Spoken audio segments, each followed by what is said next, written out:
And it's probably quite often that we find ourselves in this situation at work where maybe there's a problem that has arisen at a short notice, or you've been assigned onto a project with a short deadline, or something that's very complex in nature.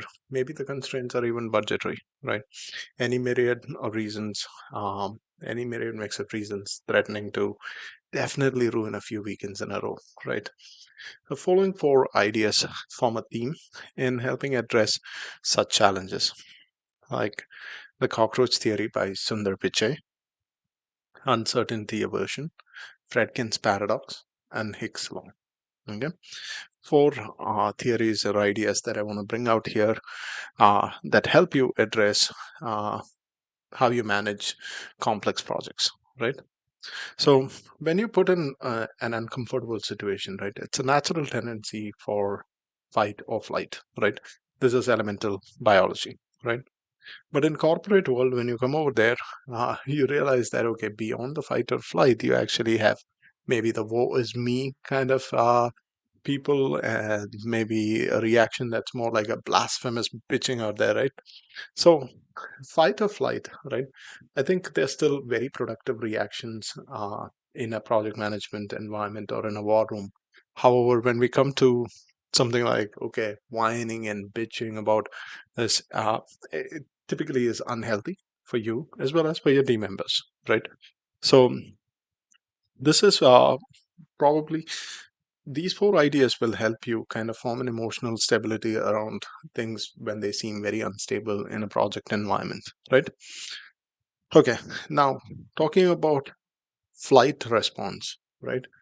Um, it's okay if your response to a problem is taking flight. And I respect that because it puts you in a place or in a state of mind that's comfortable for you, right? You want to avoid the problem. No harm, no foul. The project probably finds somebody who's capable of handling the problem to replace you if you choose to move out of it. But if you choose to stay and fight, then be there for the fight, right? It's not basically okay, I'm going to stay here, I'm going to whine, I'm going to bitch through this process, and I'm going to be completely ineffective through the course of the project, right? So part of being the project, part of being the solution for the problem, that's where I think I wanna take you, right? And Sundar Pichai's story on the cockroach theory is very relevant in this context, right? Um, and the story, very loosely, is how at a dinner table, um, a few people encounter a cockroach coming and landing on them through the course of the dinner and kind of scream or get frantic and whatnot, seeing the cockroach on them, right? And then where a waiter who actually steps in and the cockroach lands on this guy and he reacts, right? He reacts in a way like he looks at the cockroach, he measures or he observes the cockroach, and when he thinks it's safe to pick up the cockroach, he takes it up and throws it out, right? He addresses the issue. And Sundar Pichai uh, kind of is guiding you to be part of the solution rather than be part of the problem or exaggerating the problem out, right? So, and in my personal experience, here is what I know, right? Every turbulence or adversity, it gives you a choice, right? There's an active choice when you see a very complex project come by. You can either be part of the solution or not. And this is your choice, right? If you choose to step away, that's fine. If you choose to work on solving the problem, then that's one option, right? And both these options, fight or flight, I wouldn't say one is superior to the other or not. You do you, right? I've done uh, both fight or flight depending on different occasions in my personal experience, personal history. Um, Sometimes I found that it's best to leave my particular role on a project or in a company and say that somebody more capable probably should step in to solve a particular kind of problem that the team's facing, right? Now, if you have decided, let's say, to be part of the fight, stay and fight, be part of the solution, right? Then I think one of the first things that you need to do is create. a system that addresses what we call uncertainty aversion. Now, let's say when you're sitting at a red light and you don't know when the red light's going to turn green, there's a particular kind of anxiety that builds up in you, right? Now, imagine the same traffic signal, the same amount of crowd, the same amount of traffic in that intersection, and then you see a countdown timer that actually is counting time down to the time when the lights are going to turn green. Now, that's a different kind of emotional peace that you get to, okay, there's a counter running. I'm not anxious anymore about when it would turn green. I'm not thumping on my brakes and shifting to my accelerator pedal, right?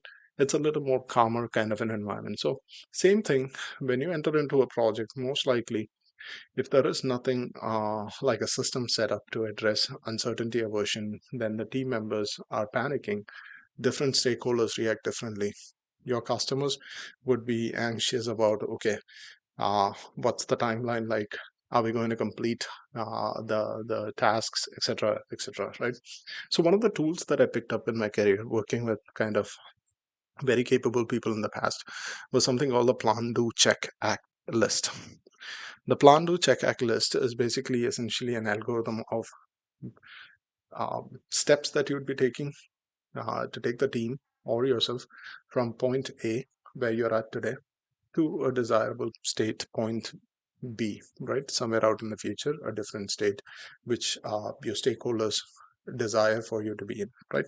So your customer says, okay, I have an issue, we need to solve the issue. And the other stakeholders, who are your suppliers, your team members, your technical teams, etc., they're going to sit and root cause the problem, fix the problem, and then get to this end state where there's a corrective action or etc., right? So plan to check act list kind of list down, like an algorithm, the more detailed the better, the list of steps that you're going to take, right? And you don't have to develop the plan to check act list on your own. You develop it with a team of experts, right? And then you assign responsibilities for each task. If there are multiple people involved in a particular task, then probably you might want to consider revising it and splitting the task out. And each task then gets a deadline, right? So with assigned responsibilities and deadlines, then you have this plan together and you present it to your stakeholders in your meetings and kind of keep on updating them on the progress through these meetings. Now, it's a tool that helps you communicate the status of the program or the project. But what it does is it actually is avoiding uncertainty, right, for people involved in it. Now, things might get late, the plan might keep changing, but the good thing is you have a plan, you have a target, and you're trying to achieve a particular milestone at a particular time frame, right? Based on this, your stakeholders then can plan ahead, and if at all there are hindrances or blocks that you face during the execution of such a plan, stakeholders might be able to foresee what's going to happen or foresee the needs that you might have, kind of help you plan towards it, and even break down obstacles where maybe some of the stakeholders have escalated authority in the project team, right? So PDCA is an interesting tool, and in whatever kind of aspect of life you might be, I think it's a very versatile tool. um, I've given a link here with this post. uh, you should check this out. If this doesn't work directly, then there might be a version of this that might help you moving with your program or project, right? Now, uh, obviously every program or project comes with timing constraints, budget constraints, resource constraints, etc., right? Maybe these are not constraints, but these are things that you need to account for. But at least there is one or two major constraints that you get to see, right? And timing is typically one of them because everybody wants the product out in the market the first or the fastest, etc., right? So timing is always going to be a constraint. You know what?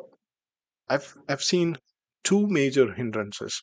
Okay, two major hindrances that I've seen kind of affect my timing plans, right? One is because I have too many options and I can choose from them, or the other is because I have options that are very similar and identical to each other, right? When two options are similar or identical, it's so hard to make a choice of which path to go by. Most program managers would tell you, let's hedge our bets and let's go both ways, right?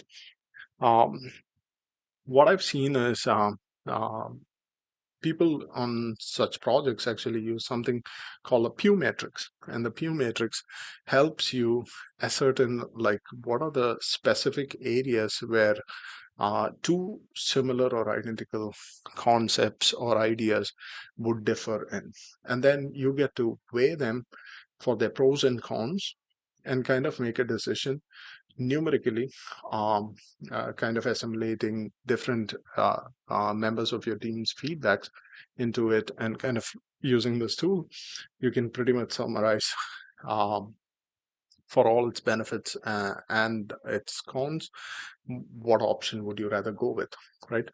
Now, the particular kind of problem was coined as Fredkin's paradox, where typically if you're given two similar choices, then the choices should be pretty easy to get to, but that's not the case, right? This is an example in real life, for example, right?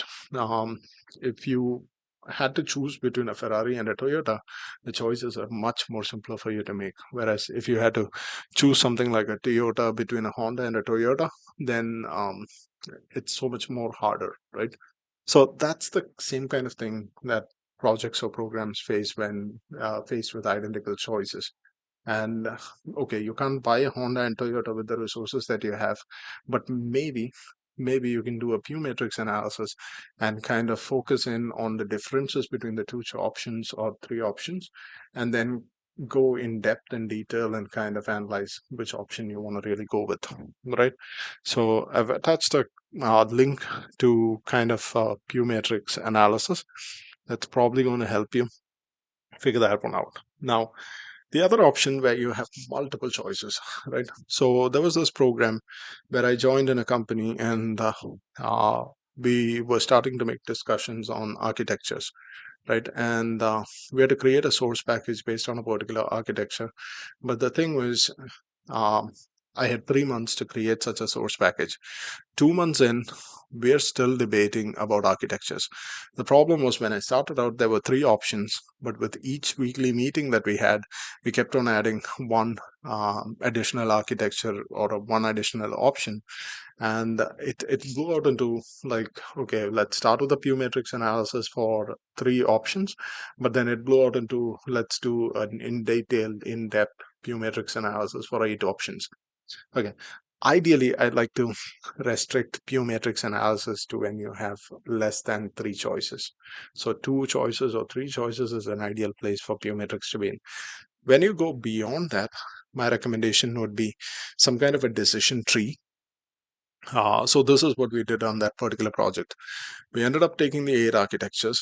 Actually, we ended up even magnifying those options into 24 alternatives or something of the architecture, given all the permutations and combinations permissible. And we said, hey, we're going to create a decision tree. Why we're going to eliminate different architectures. So we started with uh, a few options that we knew we had to make choices on, and we kind of started eliminating one option after the other. Now the sequence of options matter, right? A sequence of options might help you eliminate like 50% with each choice. So we kind of started figuring out, okay, what are the preliminary options or paths to consider, and we started cutting down from 24 to 12 to 6 to 3, and then when we got to 3, we were kind of in a comfortable state to go ahead and do a pew matrix, right? So that's one approach that I've taken when there are more number of options. The reason why I chose a decision tree method is because typically there's this law, it's called Hick's law. It was proposed by William Edmund Hick and Ray Hyman. There's a mathematical model and everything behind it, but it says that as the number of choices go higher, then the amount of time it takes to make that decision on which choice to go with, that keeps going higher, right? So this is pretty much intuitive as well in programs. You know that, hey, if I have to go and sit and analyze 24 suppliers for a particular project as one of the suppliers I need to select, then that's going to be so much harder than having to select from three. pretty basic math there, right? Or logic. So this Higgs law comes into play here. Now the easy way to evaluate that is by elimination, right? Like eliminate as many suppliers as you can based on what they absolutely can and can't do, right? Or absolutely need and we cannot provide, right? So those are things that I do. Now, from a job interview application of these theories, right? It's a typical interview question like, how did you go about facing a complex challenge, right? Then here is a good here is what the qualities of a good response looks like, and these are the steps probably you would hear from somebody who's responding to a question in an ideal way, right? You say how you entered into the project, you understood who the stakeholders were, what their needs and constraints were, and then you define the plan, a plan of action for working, probably something like a PDCA, and then how you rallied the team to work on it, creating milestones, deadlines, checkpoints, checklists, all that. And then how did you maintain this communication with the whole team over the course of the plan, how you delegated and monitored tasks. And how did you apply course corrections when needed? And then how did you request for support when needed, etc. Now, this is from my experience as well that I've noticed, right? Complex projects, um, like every threat or risk I've faced in my career, that were very complex in nature, has always been an opportunity in disguise. And I've chosen never to shy away from a risk or a challenge, and because it's a way to test myself, it's a way to strengthen myself, and also it's a place where I can put my strengths on display to a whole group or a whole team, kind of show that I'm capable of handling things, right? Most of my promotions have been from working with or from people seeing me working on complex tasks. Most of my best relationships are with people whom I've been a part of, or with teams that I've been a part of. That's where I built my greatest relationships and networks, because we have worked side by side achieving complex tasks or solving complex problems, and then you create a bond, right? And then I'm not saying that every complex task that I've taken up, I've been able to finish to the end line either. There might have been failures along the way, but those failures have been great teachers, and it has taught me more than my successes.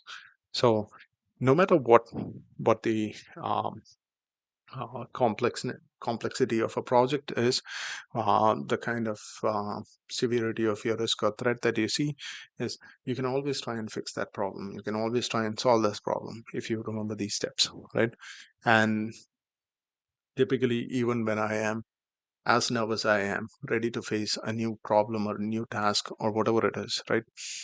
I look at something very huge and say to myself, okay, this problem is bigger than me, right? And bigger than a man. But if one man can solve this problem, then it might as well be me, right? So I'm just saying, go ahead and try these steps out and see where this leads you, right? And I believe the more complex the tasks that you take on, the more stronger you become in your career, and um, the more appreciated you'll be. Hmm? Thanks.